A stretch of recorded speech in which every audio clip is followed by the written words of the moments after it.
Hi everyone and welcome back to another video. So do you need to draw, sketch, annotate or mark up a PDF in Adobe Acrobat? Adobe Acrobat includes drawing and commenting tools that allow you to add freehand drawings, handwriting, notes, shapes, arrows, signatures and annotations directly onto PDF documents. These tools are useful for reviews, feedback, document approvals and collaborative editing.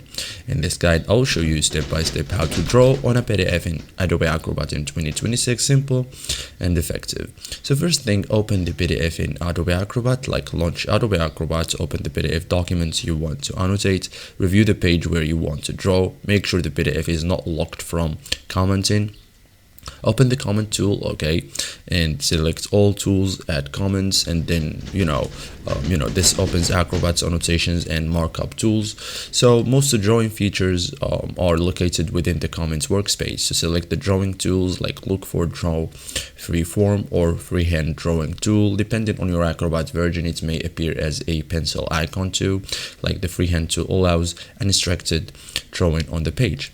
Draw on the PDF, like click and drag on the page, like you can sketch, underline, circle contents, add handwritten notes, mark important areas, like release the mouse button to or stylus when finished. Okay, you can also change drawing properties, like after drawing, select the annotations. You can typically adjust color, line thickness, opacity, appearance. So choose settings that are easy to see without obscuring the documents. Okay, so this is a guide for today's video. Thank you for watching and see you in the next tutorial.